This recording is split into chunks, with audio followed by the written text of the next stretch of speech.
Hello दोस्तों, नमस्कार। स्वागत है आपका अपने YouTube चैनल ऑनलाइन कक्षा में।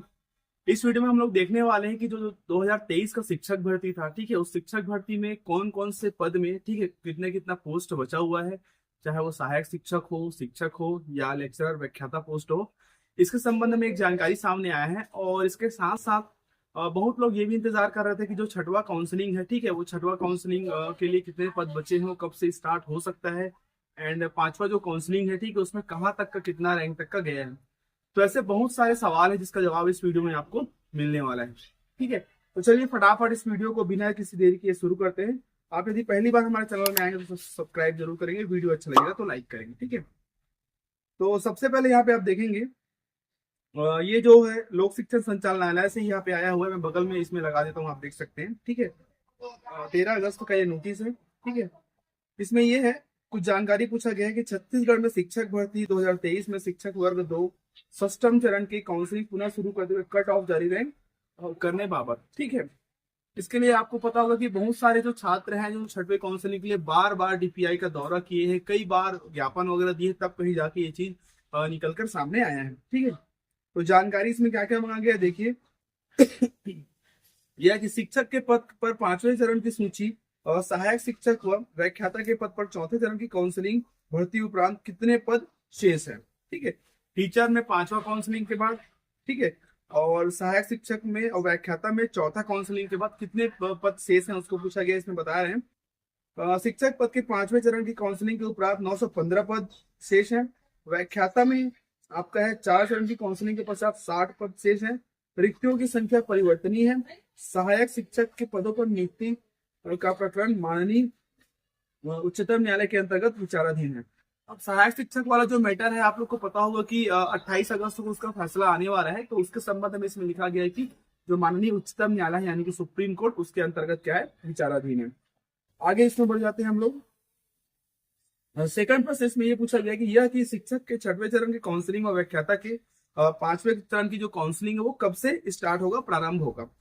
इसमें क्या बता रहे हैं कि संचालनालय द्वारा परीक्षा परिणामों की वैधता अवधि बढ़ाया जाने का प्रस्ताव शासन को दिनांक 21/6/2024 यानी कि 21 जून को उसका जो वैलिडिटी रहता है कि एक भर्ती जो निकलता है वो कब से कब तक उसको पूरा करना है, तो 21 जून को उसको बढ़ाने के लिए एकल नस्ती के माध्यम से प्रेषित किया गया था, ऐसा बताया जा रहा है। शासन स्तर से स्वीकृति प्राप्त होने के पश्चात भर्ती पुनः प्रारंभ की जा सकती है। यानी कि इसका मतलब ये कि अभी तक उसका जो डेट है वैलिडिटी, उसको आगे बढ़ाने के लिए प्रोसेस स्टार्ट किया गया, लेकिन कंप्लीट नहीं हुआ है। जैसे वो पूरा हो जाएगा उसके बाद इसको आगे करेंगे, ऐसा बोला जा रहा है। नेक्स्ट जो तीसरा प्रश्न हमारे पास है यह कि काउंसलिंग में 1:1 के स्थान पर 1:2 या 1:3 में अभ्यर्थियों को बुलाया जावे तथा वेटिंग लिस्ट जारी किया जाए, ऐसा पूछ रहे हैं। ठीक है, अब इसमें बोल रहे हैं कि शिक्षक भर्ती 2023 में सभी पदों पर नियुक्ति की प्रक्रिया शासन के निर्देश दिनांक 4/7/2023 यानी कि 4 जुलाई 2023 के अनुसार, ठीक है, अभ्यर्थियों को दस्तावेज सत्यापन के पूर्व उनके पदांकन हेतु सॉफ्टवेयर के माध्यम से चिप्स द्वारा आवंटित साला प्राप्त होता है। इस प्रक्रिया में अभ्यर्थियों को 1:2 1:3 के अनुपात में बुलाया जाना व्यवहारिक रूप से संभव नहीं है। यहाँ पे ये बोल रहे हैं कि जो देखो एक्चुअल में जो इसका काउंसलिंग के लिए बुलाए थे, ठीक है, तो ऑनलाइन काउंसलिंग इसमें ऑटोमेटिक किया गया, तो 1:2 1:1 में बुलाया जाना व्यवहारिक रूप से संभव नहीं है। जिसमें से जितना 1:1 में यदि बच जाएंगे उसके बाद जो होगा उसको नेक्स्ट के लिए हम लोग करेंगे, इस टाइप का यहाँ पे कहना है। ठीक है, चलिए आगे बढ़ते हैं चौथे प्रश्न की ओर। तो देखो फोर्थ नंबर में यहाँ पे क्या पूछ रहे हैं, ये मैं यहाँ पे कर देता हूँ लिस्ट। तो यहाँ पे ये बोला जा रहा है आवेदकों के अनुसार शिक्षक पद के प्रथम चरण में 682 पदों को रोक दिया गया था, जिसे पांचवें चरण में जोड़ा गया। ये चीज आप लोग को भी पता है और पिछले एक वीडियो में हम लोग पिछले साल इसको बार बार बात भी हम लोग कर रहे थे। ठीक है, 682 पदों पर वर्गवार SC ST OBC में कितने पद समायोजित किया गया है। ठीक है, जो 682 पद होल्ड कर दिया गया था, बहुत लोग का होल्ड था। ठीक है, तो कितने पदों को ये जो कैटेगरी है ST SC OBC, इसमें कितने पदों में समायोजित किया गया है बोल रहे हैं। ठीक है, तो यहाँ पे बता रहे हैं कि शिक्षक के रोके गए 682 पदों को शासन की अनुमति उपरांत निम्नानुसार अनारक्षित UR में वो 96 पद गए हैं बोल रहे हैं। ठीक है, अनुसूचित जाति में 74, अनुसूचित जनजाति में 452, अन्य पिछड़ा वर्ग OBC में 60 पद। ठीक है, इस प्रकार 682 पदों का समायोजन हुआ है। ठीक है, 5वां प्रश्न इसमें है यह कि शिक्षक पद में भूतपूर्व सैनिक अभ्यर्थी नहीं मिलने पर बचे पदों पर संभावित पदों में जोड़ा जाता है। तो उसको किस पद में जोड़ा गया? जो अलग स्पेशल कैटेगरी होता है, भूतपूर्व सैनिक है, स्वतंत्रता सेनानी है, यदि उसके पर्टिकुलर जो कैंडिडेट नहीं मिल पाते हैं, योग्य कैंडिडेट, ठीक है, तो उसको किस में जोड़ा गया ये पूछ रहे हैं। इसमें बोल रहे हैं कि सीधी भर्ती 2023 में 18 भूतपूर्व सैनिकों के पद पर नियुक्ति प्रदान किया गया। ठीक है, सभी 18 नियुक्ति अनारक्षित पदों के विरुद्ध हुई है, ऐसा बोल रहे हैं। ठीक है, 18 जो पोस्ट है सभी यूआर के विरुद्ध उसके जगह में हुआ है, ऐसा बोल सकते हैं।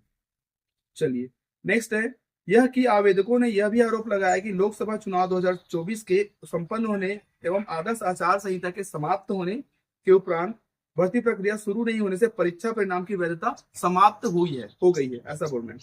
यदि शिक्षा विभाग द्वारा सजग रहते हुए भर्ती प्रक्रिया को प्रारंभ करती तो अगले चरण की काउंसलिंग संपन्न हो जाती है। अब इसमें वैलिडिटी के संबंध में बोला गया है, तो क्या बोल रहे हैं कि संचालनालय द्वारा प्रत्येक चरण की सूची का प्रकाशन शासन से प्राप्त निर्देश के अनुसार किया गया है। अब वैलिडिटी के लिए प्रनस्ती प्रस्ताव भेजे हैं, वो क्लियर कट होगा वैलिडिटी बढ़ाने के लिए जो प्रोसेस, तो उसके बाद ये चालू हो पाएगा। यानी कि इतना जो बताया जा रहा है, ठीक है, जो पोस्ट बचा हुआ है, ठीक है, वो सब पोस्ट क्या है, उसमें नियुक्ति फटाफट देना चाहिए जो अभ्यर्थी उनके लिए वेटिंग लिस्ट में, जो कहीं ना कहीं इंतजार कर रहे हैं काउंसलिंग के लिए अपना 6वां चरण का और 5वां चरण का। ठीक है, जो लेक्चरर हो, सहायक शिक्षक का और शिक्षक वाले 6वें चरण के। तो इतना इसका जो डिटेल जो पीडीएफ है, ठीक है, इसको मैं अपना टेलीग्राम ग्रुप में डाल देता हूँ, आप वहां से जाके ज्वाइन कर सकते हैं और इसको देख सकते हैं। ठीक है, ये मैं समझता हूँ बहुत बेहतरीन जानकारी है। जितने भी लोग इसमें प्रयास किए इस जानकारी को निकलवाने के लिए, उनको बहुत बहुत धन्यवाद, थैंक यू। और ऐसा कुछ अपडेट आपके बीच में आएगा जरूर मैं लेकर आऊंगा। तब तक के लिए आज्ञा दीजिए, धन्यवाद, जय जवाहर।